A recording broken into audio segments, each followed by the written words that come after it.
Hi friends, welcome to Royal Carlings. ನಾವು ಇದುವರೆಗೂ ತಂದು ಡೀಲ್ ಮಾಡಿರೋ ಗಾಡಿಗಳಲ್ಲಿ ಈ ಸ್ವಿಫ್ಟ್ ಡಿಸೈರ್ ಏನಿದೆ, ಈ ಗಾಡಿ ಅಂದರೆ ನಮ್ಗೆ ತುಂಬ ಇಷ್ಟ. ಯಾಕೆ ಅಂದರೆ ಇಷ್ಟ ಅಂತಂದರೆ ಇದರಲ್ಲಿ ಮೈಲೇಜ್ ಆಗಿರ್ಬೋದು ಎಲ್ಲ ಟಾಪ್ ನಾಚ್ ಆಗೋರು. ಏನು ಈ ಗಾಡೀಲಿ ಮೈಲೇಜ್ ಬರ್ತಾಯಿದೆ ಅಂದರೆ ನಾನು ಇವತ್ತು ನೋಡ್ಬಿಟ್ಟು ಶಾಕ್ ಆಗಿಬಿಟ್ಟೆ. 33 ಕಿಲೋಮೀಟ್ರು ಆವ್ರೇಜ್ ತೋರಿಸ್ತಾ ಇದೆ. 33 ಕಿಲೋಮೀಟ್ರ್ ಅಂದರೆ 33 ಬರ್ತಾಯಿದೆ ಅಂತಲ್ಲ, ಬಟ್ ಕಡಿಮೆ ಬರುತ್ತೆ. ಆದರೆ 33 ತೋರಿಸ್ತಾ ಇದೆ ಅಂತಂದರೆ 28 ಬರ್ತಾ ಇರುತ್ತೆ ಮೈಲೇಜು, ಕಡಿಮೆ ಅಂದ್ರೂ.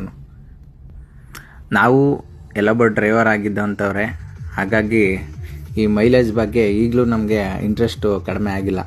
ಈ ಮೈಲೇಜ್ ಅನ್ನೋದು ಏನಿದೆ ಅದು ನಮ್ಮ ಸಂಪಾದನೆಗೆ ತುಂಬ ಇಂಪಾರ್ಟೆಂಟು. ಒಂದೊಂದು ಕಿಲೋಮೀಟ್ರ್ ಕೂಡ ಎಲ್ಲೊಬ್ಬ ಡ್ರೈವರ್ಸ್ಗೆ ಮ್ಯಾಟ್ರ್ ಆಗುತ್ತೆ.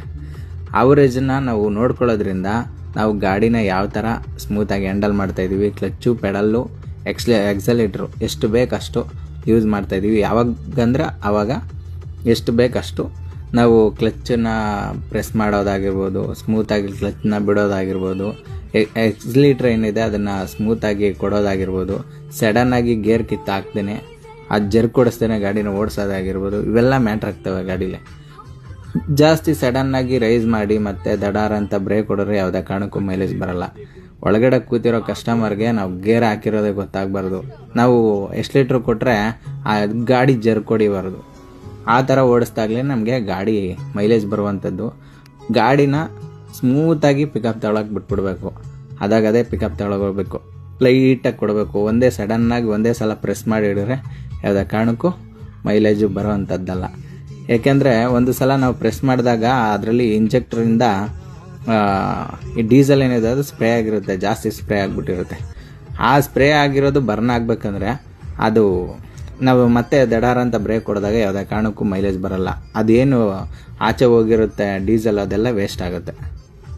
ಈ ಗಾಡೀಲಿ ನಾನು ನೋಡೋದು ಮಟ್ಟಿಗೆ ನಾವು ಕಸ್ಟಮರ್ ಹತ್ರ ತಗೊಂಡಾಗಿಂದ 23ರಿಂದ ಸ್ಟಾರ್ಟ್ ಆಗಿ ಇವಾಗ 33 ಕಿಲೋಮೀಟ್ರ್ ಅವರೇಜ್ ತೋರಿಸ್ತಾ ಇದೆ. ಅಂದರೆ ನಾವು 200 ಕಿಲೋಮೀಟ್ರ್ ಹೊಡೆದ್ವಿ ಈ ಗಾಡೀಲಿ. ತುಂಬ ಚೆನ್ನಾಗಿ ಮೈಲೇಜ್ ಬರ್ತಾಯಿದೆ ಫ್ರೆಂಡ್ಸ್. ಅದಾಗಿ ಈ ಗಾಡಿ ಅಂದರೆ ನಂಗೆ ತುಂಬ ಇಷ್ಟ. ಇದುವರೆಗೂ ನಾನು ತಗೊಂಡು ಓಡಿಸಿರುವಂಥ ಗಾಡಿಗಳಲ್ಲಿ ತುಂಬ ಜಾಸ್ತಿ ಮೈಲೇಜ್ ಬಂದಿರೋ ಗಾಡಿ ಅಂತಲೇ ಹೇಳ್ಬೋದು ಈ ಗಾಡಿನ.